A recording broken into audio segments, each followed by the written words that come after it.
Good morning, and thanks for joining us today. I'm Dr. Nika White. I serve as the owner and president CEO of Nika White Consulting, a management consulting firm that intersects the work of diversity, equity, and inclusion with leadership in business.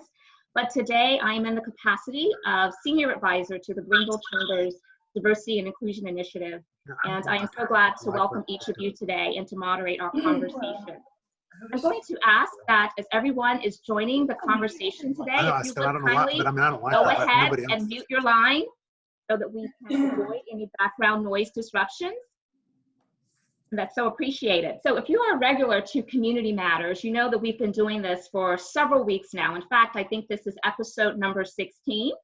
And we host these webinars each week to connect you with local, state, and national leaders. You can find past recordings as well as upcoming Community Matters scheduled on our website by visiting greenvillechamber.org. Today's Community Matters is extended from 45 minutes to an hour. We do anticipate really great and engaging dialogue. And our topic is racial injustice, understanding hope and opportunity. So last week, the United Way of Greenville County, Greenville Chamber, and the Urban League of the Upstate put out a joint statement, and we're going to link that into the chat room. And in that statement, those three groups were addressing recent events surrounding systemic injustice and structural racism. The collective desire of these staple organizations is to remain committed to action as we move forward. And as such, today, we are leveraging this Community Matters platform to hold space for people to reflect and discuss ways to stand in solidarity with the Black community. So I want to frame our conversations just for a moment. Specifically today, we're very interested in useful dialogue to anchor those who deeply care about this community and wish to be a source of hope and guidance during these troubled times as we seek opportunity for prosperity for all. This is intended to be an interactive, guided community discussion as we endeavor to move forward and lead. We want to hear your perspectives and your voices. They are valuable to this community so that we can learn with and from each other. As we promote awareness and open up the line, we will certainly invite each of you, if you so desire, to unmute yourself for questions or to contribute to the conversation. We honor the recent lives lost, and I think it's important for us to call their names to validate their humanity.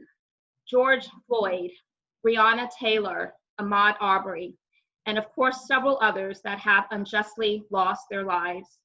What's happening right now that has led to protests, civil unrest, is much deeper and about systemic and structural racism. Specifically, if we look at all of those issues that are being impacted, we're talking about the inequities in healthcare, the racial justice system and the disparities that occur there, police brutality, mass incarceration, and many other areas where we see systemic and institutionalized racism. This is the context that we wish to amplify as we center voices around this conversation. I want to take a moment to introduce our sponsor for today. We are so fortunate to have Spectrum Reach, who is sponsoring today's event. And I want to recognize them. They're currently offering a free commercial plus 50% match on your investment towards putting your commercials onto the television so that people can know what product and service offerings you provide. We are so grateful to all of our sponsors, and we always like to make sure that we spotlight them. And so Spectrum Reach, we appreciate you, and we thank you kindly. So I want to give us a little bit of housekeeping or expectations and reminders that I think is going to help us protect this space as one that's safe for sharing and allowing each of us to lead into our vulnerabilities. And so with that, I want to ask that each of you partner with us as we just keep these considerations in mind. When addressing topics of great sensitivity, as you can imagine, the conversation certainly can become tense, emotionally charged, and sometimes can lead to a standstill. As we hold space for each other to share, we want to recognize that such dialogue may feel uncomfortable for some because we each process differently. But while this topic may be difficult, we feel that it is necessary, which is why we have convened this group here today. But for this conversation to be useful, we must all agree to be respectful and listen and share engagingly and empathetically.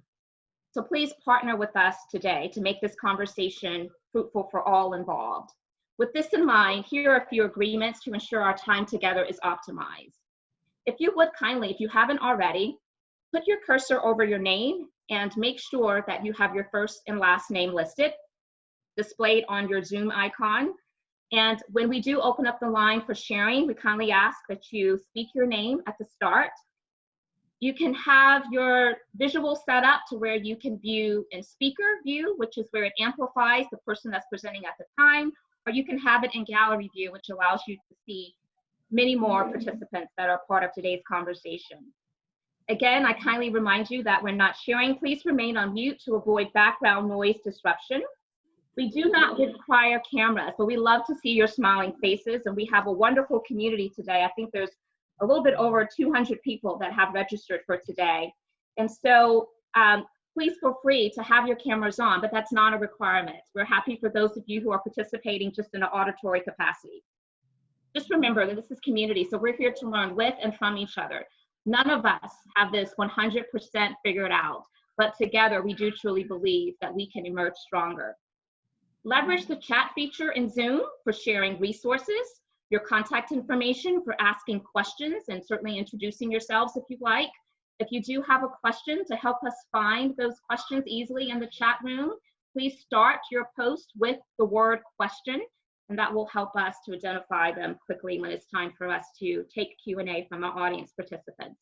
This Zoom session is being recorded, and it will be shared along with the chat room transcript. So, with that in mind, I want to go ahead and get us started by introducing our incredibly wonderful group of panelists who are sharing their thoughts, their perspectives today, and these are representatives of staple organizations in our community. So joining me today are the presidents and CEOs of the United Way of Greenville County, Urban League of the Upstate, and the Greenville Chamber. They each are going to help shape our discussions regarding what's occurring and what it means for Greenville. Before I give them a moment to each just take an opportunity to greet this community, I do wish to share that we also have some other special groups and constituents that have joined today's very important conversation. I think it's appropriate to acknowledge those groups. We have member of the board members of all three organizations. We have media that's also in attendance today, members from county council, we have state legislators, we have the acting chief of Greenville Police Department, Mr. Howie Thompson, is going to be here for the first half of our time together today. And then all of you, concerned citizens, business leaders, business owners, and we are just so grateful that you saw fit to spend time with us and being a part of this conversation. So, Carlos Phillips, Megan Barth, and Pastor Sean Dogan, I'm going to give each of you an opportunity just to quickly address our audience here today. Welcome. Well, thank you so much, Nika. This is Sean Dogan, and I have the honor and the privilege of serving as the interim CEO and president of the Urban League of the Upstate. And the mission of the Urban League is to advance equity by empowering Black and other underserved communities through advocacy, education, and economic stability. I am so grateful to have this collaboration, this partnership, but most of all, this voice that's just not a univoice, and it's not just a single person, but the three organizations coming together. And I believe we represent not just our three individual organizations, but I really hope that we can give voice to other organizations that we are partnered with, other partner agencies, and I'm just happy to be a part today. Thank you, Pastor Dogan. Carlos Phillips. Well, thank you, Nika. I want to tell you how much I appreciate you moderating today's town hall in our conversation. I also want to state how thrilled and overjoyed I am with the partnership between the Greenville Chamber, Urban League of Greenville County, Urban League of the Upstate, and the United Way of Greenville County. I've learned over the past few days that such a partnership is pretty unique. So I think it speaks volumes for our community that our three organizations could come together and partner in such a way. And then I want to thank all of you who have joined us for this town hall and for this conversation as well. We've all been impacted in some way by recent events, but the conversation is much deeper than that. We're going to have a very difficult conversation today about not just recent events, but what has led to some of the protesting and demonstrations that we've seen. And it's not just about George Floyd, may he rest in peace, but this conversation really embodies about 400 years worth of incidents, if you will. And I'm thankful that we live in a community that wants to focus on what can we do here locally to make our community better and help our community, and quite frankly, help our country live up to its promise. So happy to be here. Thank you, Carlos. And certainly, last but not least, Megan Barb of United Way of Greenville County. Please share your greetings and reflections right now. Morning, Nika. Thank you so much, first of all, for facilitating this conversation. And Carlos and Sean, thank you so much for your partnership. I echo what both of you have already stated.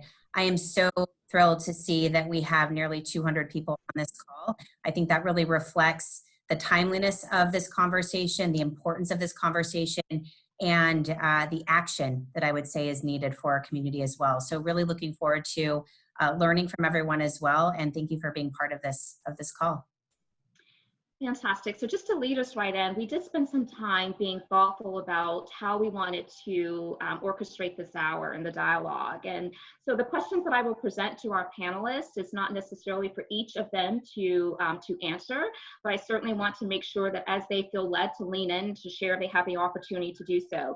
So let's start with just talking about how the diversity, equity, and inclusion conversation has shifted and has changed as a result of the recent civil unrest and protests, as people are expressing in different ways their concern, anger, hurt, and pain over the racial injustices that are occurring in our community and all around. Yeah, well, I think the conversation has become a bit more diverse and inclusive. There are a lot more people in our community throughout the country, and from what I've witnessed throughout the world, who are talking about diversity, equity, and inclusion, and not just as the right thing to do, but I think more people want to actively engage in the work of ensuring that our community is more diverse, it is more equitable, and it is more inclusive, one where everyone has a fair opportunity for life, liberty, and the pursuit of happiness, as they have defined that. And so I've been very heartened over the past few days, not about the events, but about the willingness to engage in this meaningful dialogue that will lead to impactful change. So I think the conversation has become more diverse and inclusive. And I certainly agree with that. So Megan or Sean, what are you hearing right now that's resonating with you in terms of the shifting in the conversation around DEI? So I would agree with what Carlos is saying, Nika, in terms of more people sort of being willing to be at the table. I would also offer up that I think there's a lot of urgency, right? I think for organizations who've sort of been able to put this on the back burner and say, it's important to me and we'll get to it, but maybe not right now, or maybe sort of working around the edges on it. I think the sense of urgency and the expectation that it's more than just signing on to this and saying, yeah, we care about this. It's actually doing something. And Carlos and Sean and I have talked a lot about that. Sort of the easy part was doing the joint statement on the need for a commission and action. The hard work is getting into those spaces and having those comfortable conversations with people that we love and respect. So I think the urgency around this has really stood out to me, and the desire for change, which is a really positive aspect of this.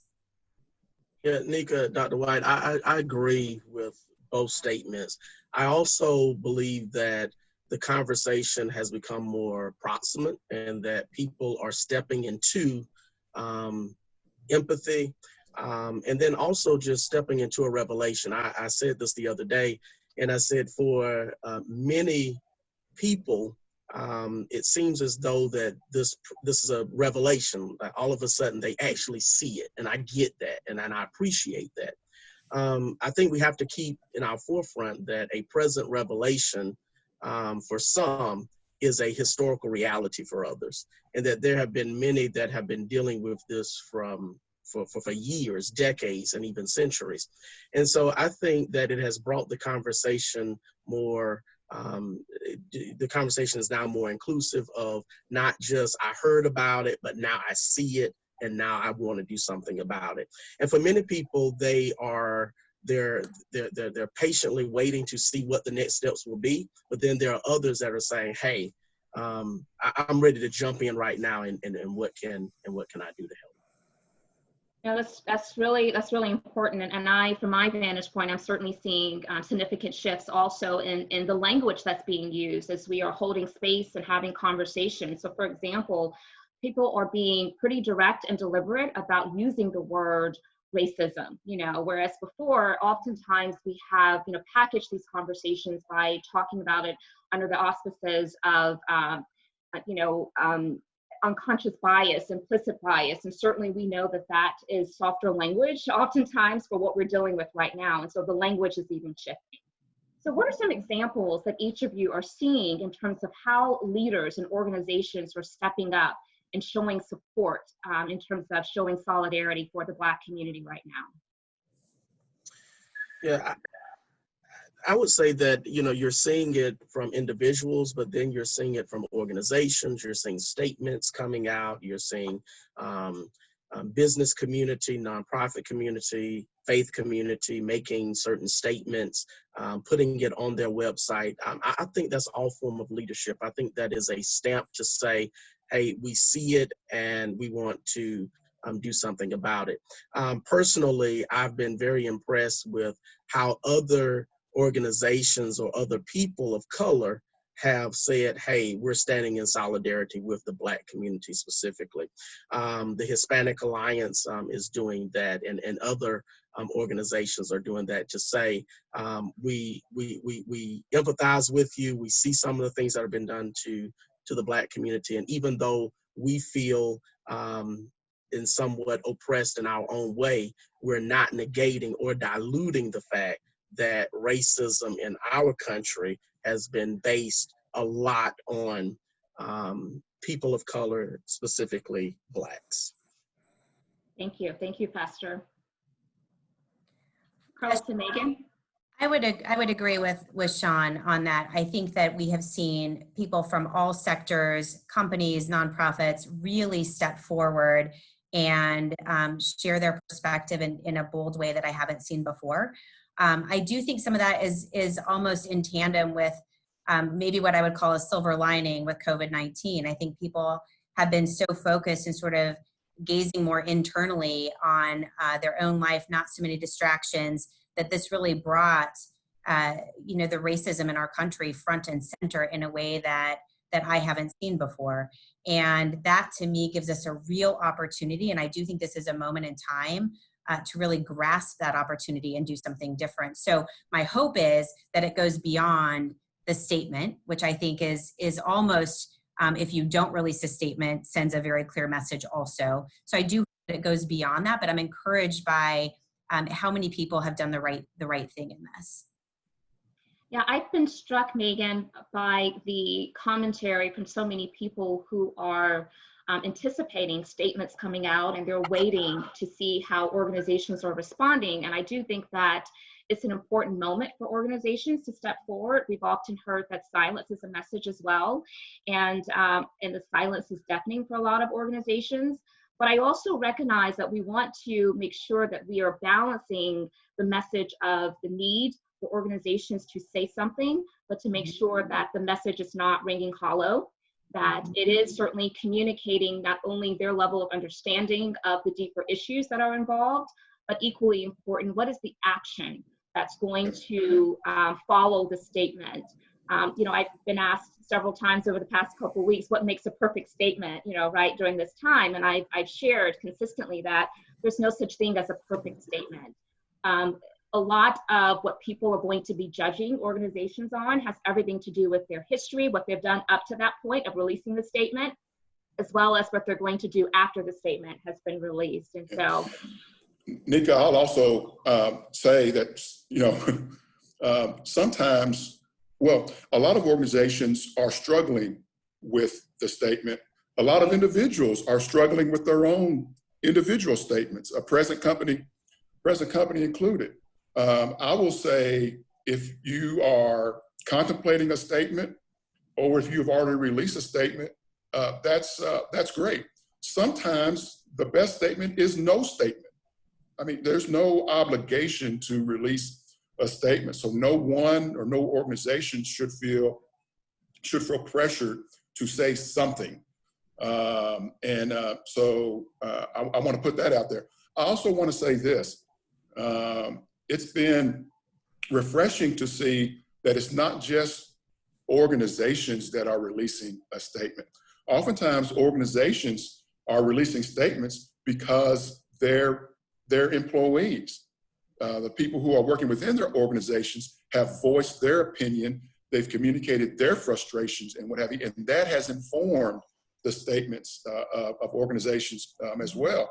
I'll tell you, we had a strategic cabinet meeting yesterday, and I'm one of those individuals who I have a conflict between what I want to say personally, but also understanding that I'm speaking on behalf of a broader organization and a broader community.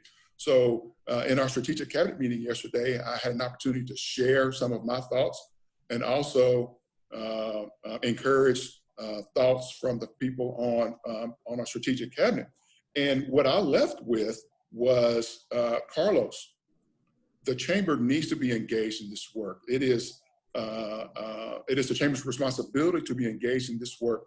Go with confidence, proceed with confidence. And I'll tell you, that was great for me. And I think it was great for our organization. And I think it'll be great for our work here. No, I agree, and thank you so much for sharing that. I think there is a lot of pressure on organizations these days to release something. I'll tell you that what I'm hearing is that when you don't release some type of statement, then you run the risk of leaving so many people, particularly those that are part of the Black community, feeling unseen, unheard, and unvalued. And so I think that certainly needs to be a part of the consideration, but I'm also very keenly aware that we need a collective effort of voices that helps us to get to the end goal of dismantling systemic institutionalized racism. So we also need to be careful to not judge people that are coming into the conversation late. Don't be afraid to join now. If you have not released a statement, have not had one conversation, it is not too late. And I think that's really important, because this movement is going to benefit not from comparison of what one organization did over another, but it's going to benefit from the collective voice and the positive actions of as many people as possible in this conversation. So we talked a lot about making sure that for those who are stepping forward with the voice of solidarity, that you also are combining those statements with useful actions that's going to lead to some type of change. So I want to talk a little bit about the commission idea that was mentioned, and this is part of a joint effort that, again, these three organizations, United Way, Urban League, and the Greenville Chamber, included mention of in the joint statement that was released. I want to open up the floor for the three of you to talk about what those plans are exactly and what you hope those plans to accomplish.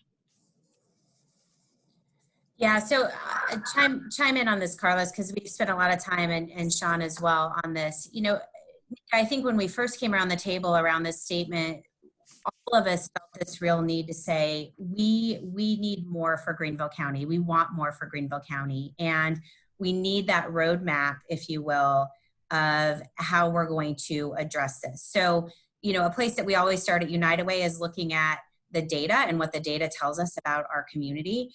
And so there's some pretty stark stats, I would say, in our county and right here in the city of Greenville that illuminate the need for a commission to really focus on the disparities between African Americans and whites, but also the opportunities that we have in closing those gaps and really listening and learning from leadership in the community as well. So for example, per capita income for whites in the city of Greenville is almost 3 times higher than for blacks right here in the city.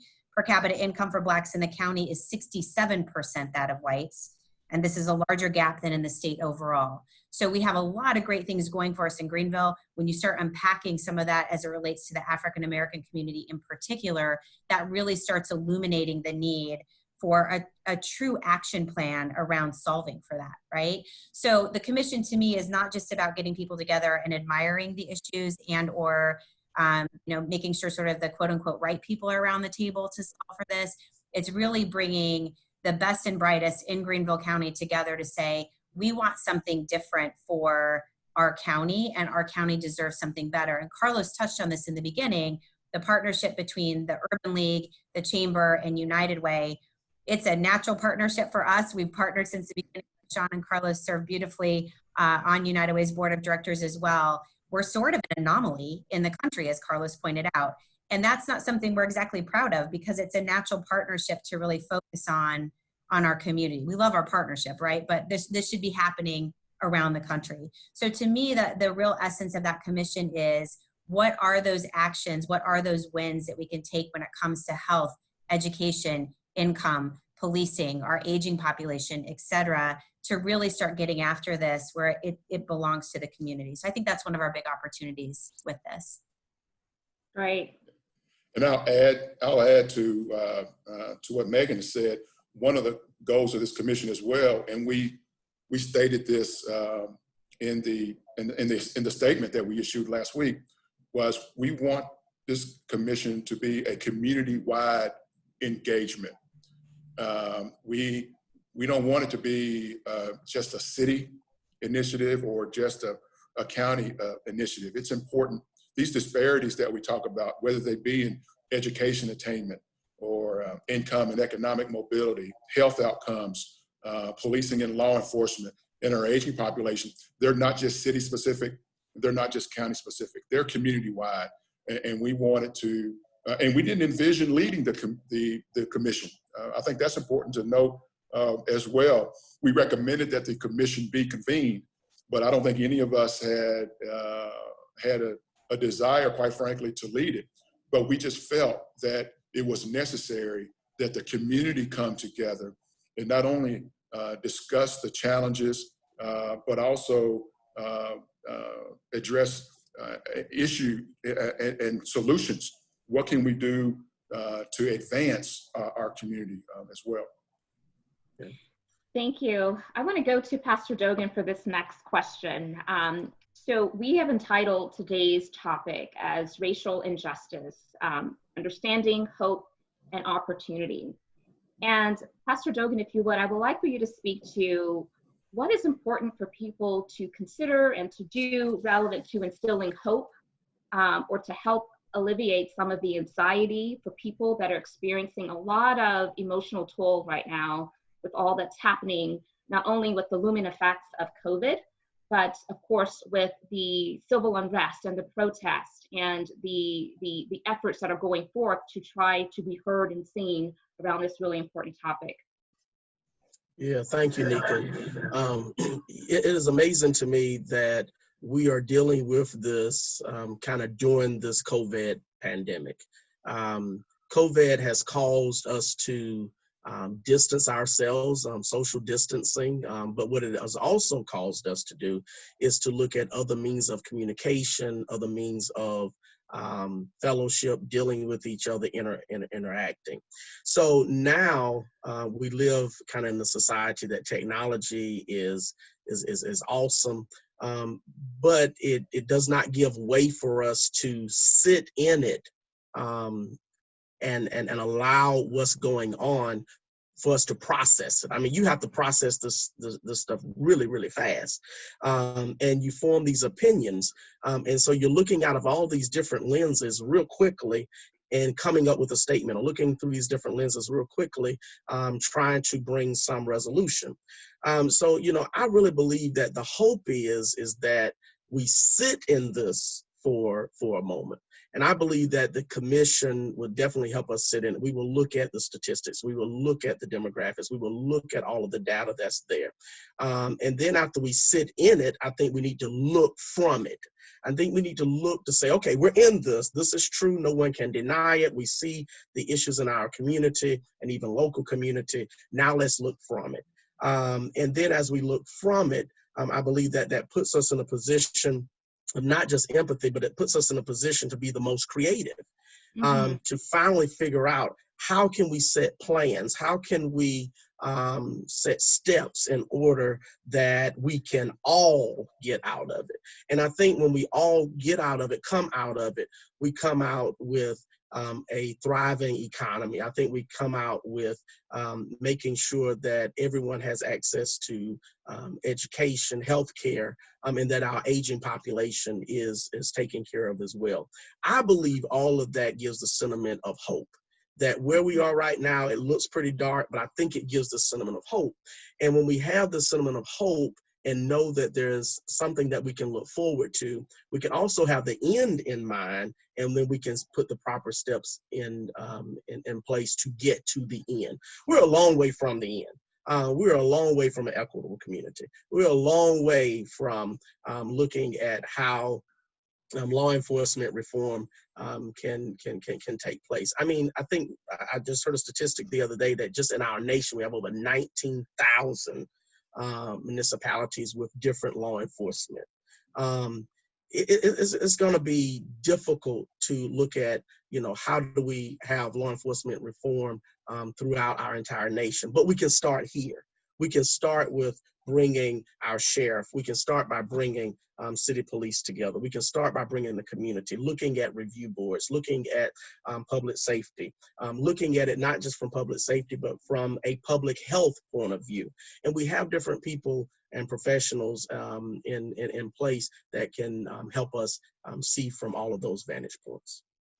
That's great. And I love the connection point of hope to solutions, right? And you're right. If we can get us all rallying around solutions that's going to help eliminate some of our concerns and the threats that we see, it certainly can put us in a place of being hopeful about the future. You also mentioned, Pastor Dogan, the importance of sitting with the discomfort. And I know that in preparation for today's call, we talked a little bit about that. And I too agree that that's critically important. In fact, this leads to one of the questions that was submitted by one of our participants, which is, what can white people do to let Black people know that they are supportive of the movement? And specifically, we're referring to the Black Lives Movement. And I just want to reiterate the significance of not moving too quickly to try to get past the pain of the discomfort. I think that it's important for that level of uncomfortability to sit with us for a while, because it keeps us hopefully focused on the work ahead and what needs to be done. And I also think that two other very important things that, those who want to stand in a position of allyship, which is all about action, useful action to help provide support to marginalized communities, particularly the Black community in this instance, is to self-educate. Resources abound right now. One of the things that we're going to place into the chat, it may already be there, is a link to anti-racism resources where anyone can educate themselves. And that's really important, because it's also necessary to try to take the burden off of our Black coworkers, our Black constituents, our Black employees, so that they aren't having to relive some of the trauma that really is painful to talk about.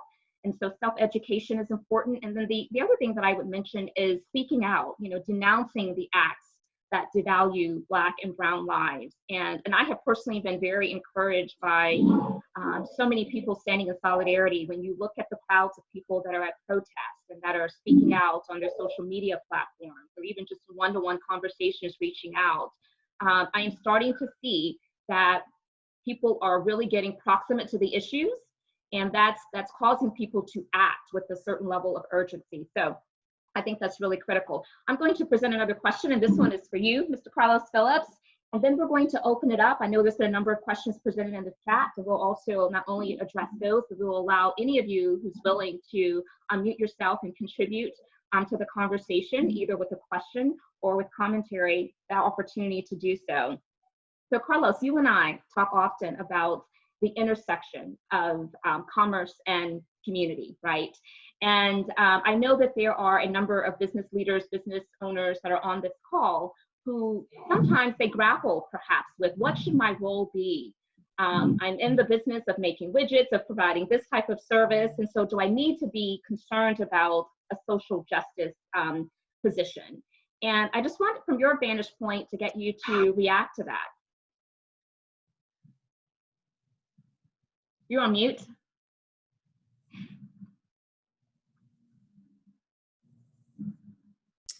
All right. Well, I think first of all, your primary role is to keep your main thing the main thing. All right. You've got businesses to run and what have you. We need you to keep doing that. But I will say that you know, as we can address some of our social challenges, you know, if we have a healthier community, that's good for business. If we have a community where people have an opportunity to earn more money and maximize their income potential, that is great for business.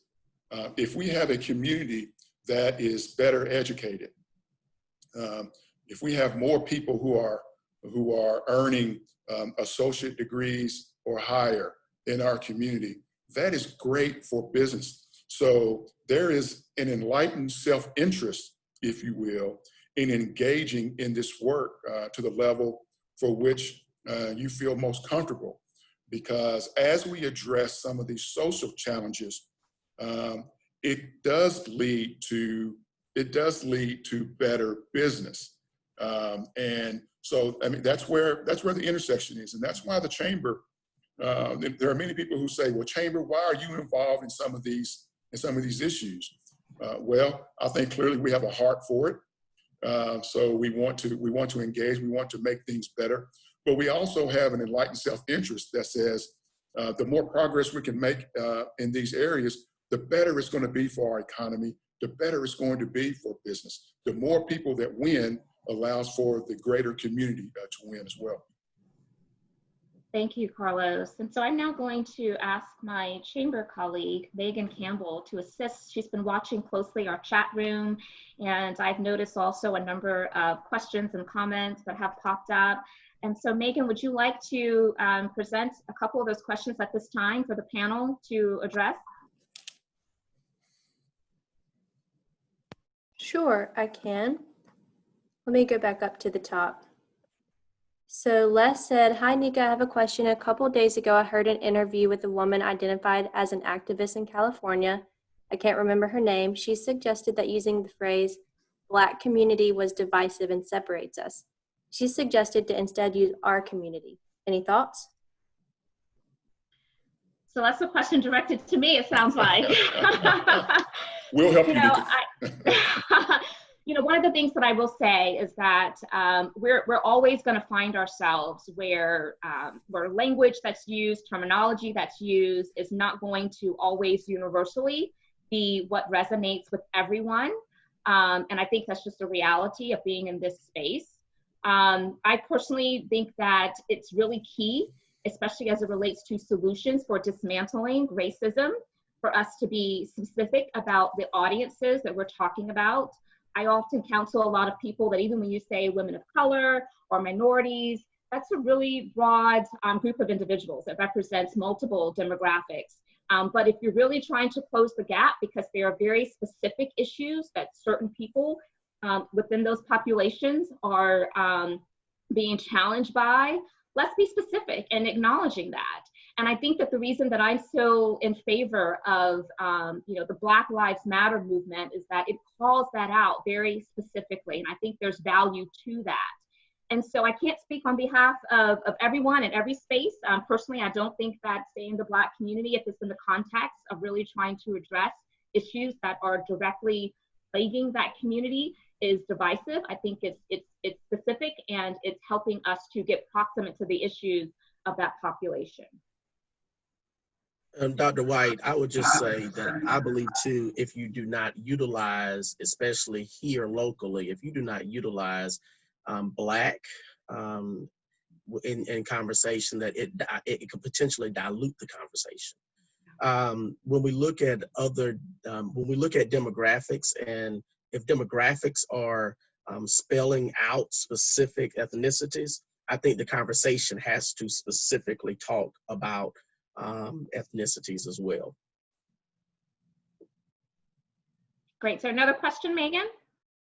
Sure. And at one point we had representatives from the sheriff's office as well as Greenville PD with us. I'm not sure if they're still here. I think they both said they couldn't stay the full hour, but one question says, is there currently a place to see what is already in place in the way of ongoing monitoring of our Greenville police force? So do we have anyone on the call that can answer and address that question?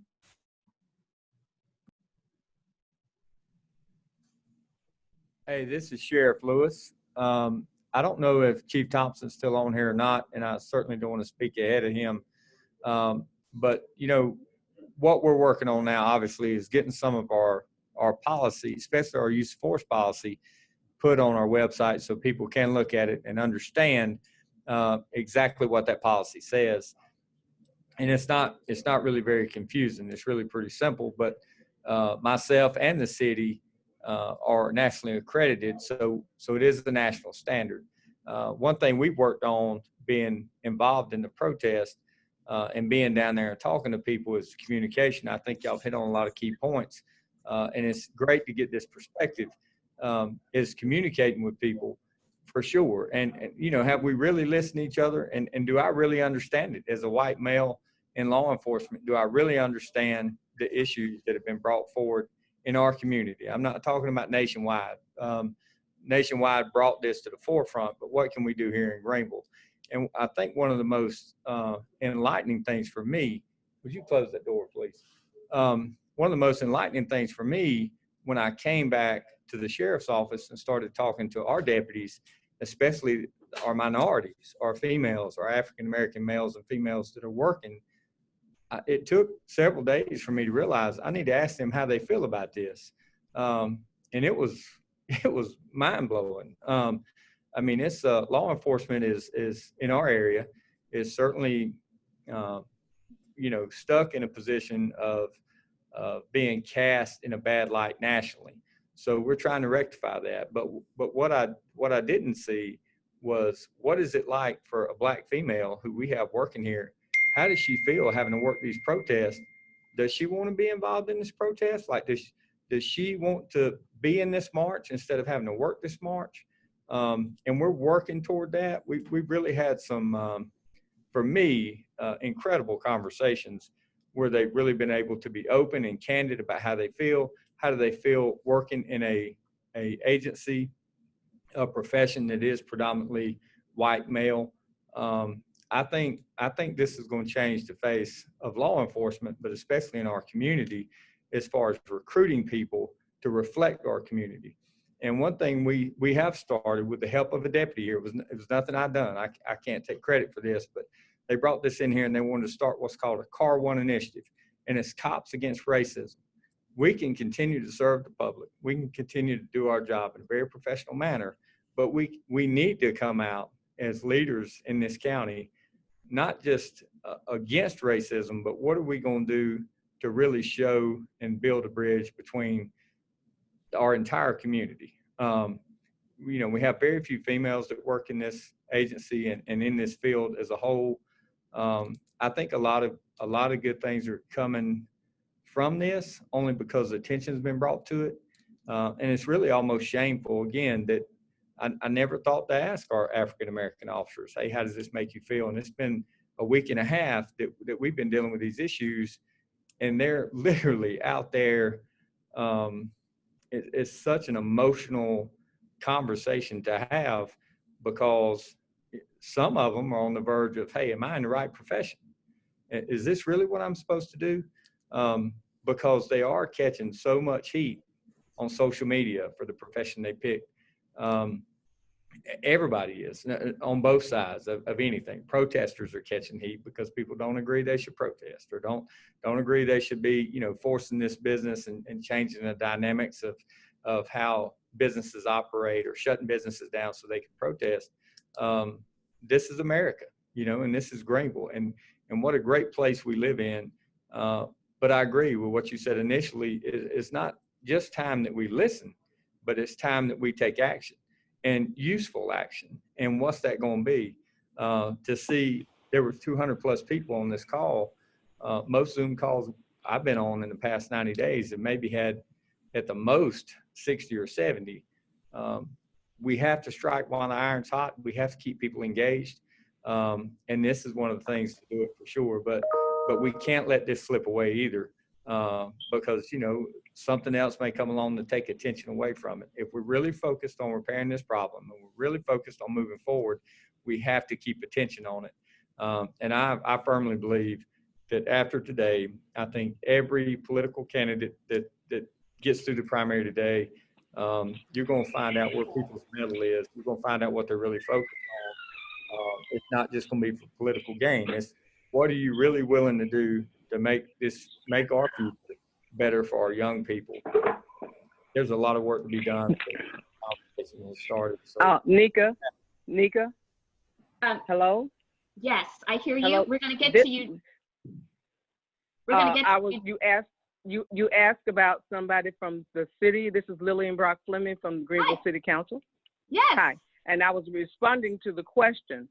On yesterday, the city of Greenville, we spent 2 hours working on our use of force policy that had been revised in March, and which also led us to look at the other policies. We understand that there's federal requirements because we are an accredited institution, as Sheriff Lewis said. And it does make a difference in terms of what you have on the books and what you can do. But I also want to focus on what is the hiring process, the psychological evaluation, the testing and the interview process. And we need to look at some other policies as well. There are 6 cities in Greenville County, and we feel that we can't just wait. We have to start now. Our next step will be to have a commission to work on our citizens review board. So I just wanted to let you know what we were doing in the city of Greenville, and there are probably some others who are doing some things. And thank you for the opportunity. No, thank you so much, Ms. Fleming, and to Sheriff Lewis for sharing that information. So I'm in the chat, and I see there's a question from Carrie Newberry. So thank you for your question, Carrie.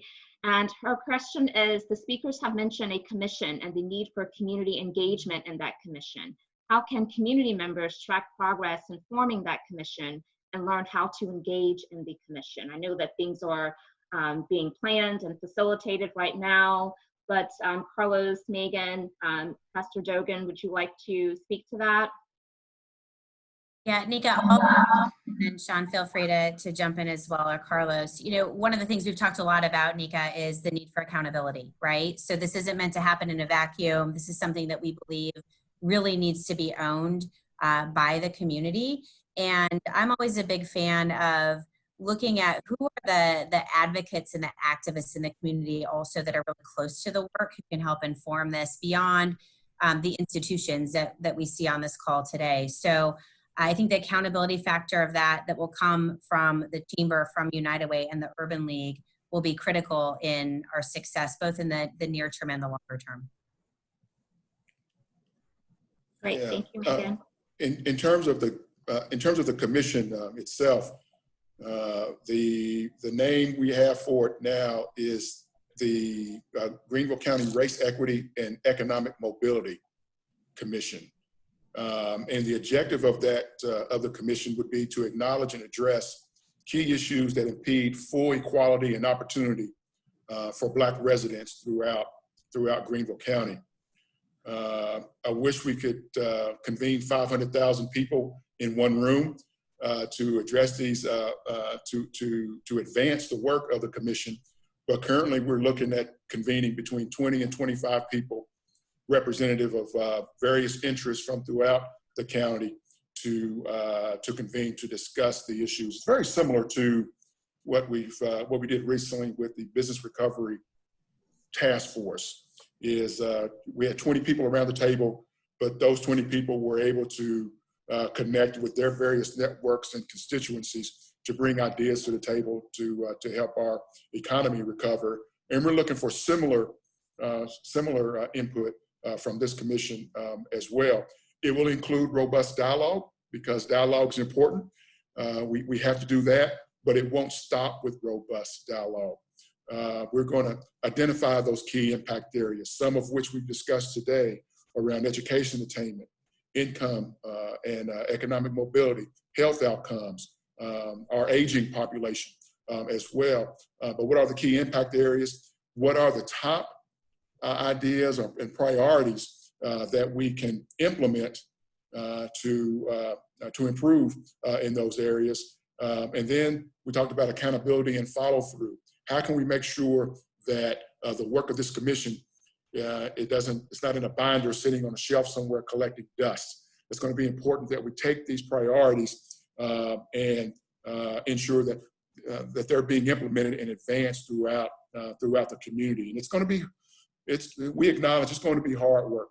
This is going to be a heavy lift, but it's also going to be a necessary lift as well. Again, to make our community even better than it already is. Thank you, Carlos. I want to actually acknowledge a very astute statement that was made in our chat by Michelle D. That's getting a little bit of positive response. I think we all must be mindful that as difficult as it is for people of color to articulate their feelings during this time, it is also a time when our brothers and sisters who are not of color are developing their sentiments and modalities of support. We must have grace and not be quick to judge. We are trying to redirect centuries of ideologies and systems. And so I thought it was appropriate to amplify that message, especially as we're talking about the road ahead. I know, Pastor Dogan, you mentioned that this is going to be hard work, and it's going to require us all to be hands on deck and committed to the process. And so I appreciate the commentary that's going forth.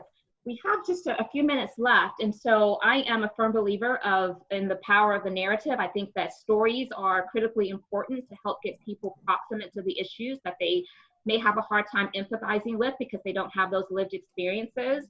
And so I want to open it up for anyone in this group, our participants, as well as our panelists, to share additional thoughts, considerations, and maybe even think about, was there a defining moment that made you wake up to racism that you're willing to share as we, again, to continue to hold space for each other with this notion of understanding, hope, and opportunity?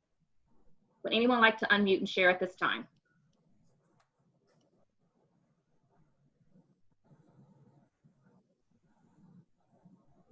I'll share something, Nika. Thank you. Hi, TJ. I'm gonna if you know me, I'm gonna kind of answer but dance around at the same time. I don't feel like racism is a topic that I, speaking for myself as a white man, that I can ever fully understand. So there wasn't like one moment where it just clicked. I feel like the more, going back to my childhood till today as a 40-year-old grown man, like I continue to learn. So I just feel like I continue to try to peel back that onion, to listen, to dive more into systemic pieces of this topic, and to continue to push myself to learn about the parts of our racist roots that aren't just individual acts of meanness, and parts of the oppression that exist without us even trying anymore, that lead me to like strategies and things that I can do personally and professionally to try to intentionally push back and to try to tear down some of those things. So the best way I can, that's the way I'll answer it, is it's something that I feel like I continue to learn, and it's a journey. It's a journey indeed. Thank you, TJ. And I followed your work and your service to several different people that are part of vulnerable communities. And so just want to publicly to thank you for that level of allyship. Allyship is really important right now. And I think that it certainly helps those that are in the Black community when we see our non-Black brothers and sisters helping us to communicate and amplify this message of the need to dismantle institutionalized racism. Anyone else would like to share? Hey, Nika, it's Stacy Mills. Good morning to everyone. Hi, good morning. I appreciate this level of work that's being done to advance our community. It's so very important. I think the story I'd like to share is really from an impact of racism. I think about how my role in our community brings me into so many various I guess, interactions with people on different levels, from the university to our church work to the Urban League's work, and so appreciative of Pastor Dogan's leadership there and other boards and commissions. But it's the thing that when I get home in my neighborhood to walk my dog, I never leave home without being conscious of putting my driver's license in my pocket, whether I'm wearing a pair of shorts or sweatpants. That, you know, I'd like to think that I put it there in case something happens and somebody can identify me on the street if there's an accident. But honestly, I put it there for obvious reasons that, you know, if I encounter somebody whom I do not know as a Black man in a very, very white world, that I would have identification in my pocket. And, you know, that's very sobering to me. It's a reality that over time, and I've been doing this for a very long time, and even more so now, I'm conscious of how my children leave home. I have 2 college students who are at home who like to go jogging in our neighborhood. And there are some great things that are happening. It started raining the other day and one of our neighbors put my kids in the car and drove them home. I appreciate that. But at the same time, I'm very conscious of the impact of racism. 35% of the residents in Greenville City are Black people, and the disparities of wealth and opportunity are glaring. And I think that what we're talking about today is a step in the right direction. And we've got to do everything we can to dismantle the effects of a racist society. So thank you for your time and for leading in this important endeavor today. Thank you. I truly believe that stories unite us. And so thank you, TJ. Thank you, Stacy, for sharing your stories and your comments. We are now at the top of the hour. So I want to wrap up by first and foremost encouraging each of you, if you have not done so already this morning, go out and vote. That is a very important way that we can make sure that our voice is heard. And so I do want to encourage that. Thank you to our speakers. Really appreciate Pastor Sean Dogan, Megan Barb, Carlos Phillips, 3 very stable, solid organizations in the Upstate that are working together to make a change for the better. And that's United Way of Greenville County, Urban League of the Upstate, and Greenville Chamber. Thank you again to our sponsor, Spectrum Reach. We really appreciate you and your support. As I mentioned before, the recording will be shared on the Greenville Chamber's website and sent to attendees, along with a survey and a transcript to the chat room. Don't forget that this is part of an ongoing series. So we will certainly have future opportunities to continue this dialogue. On Friday, we will be joined by Jeff Korzenik for an economic update. Jeff is a nationally recognized and sought after economist, so we are thrilled that he will be joining us. So make sure that you get registered for it. Thank you again for your time. Have a wonderful day, and we'll see you Friday. Bye-bye.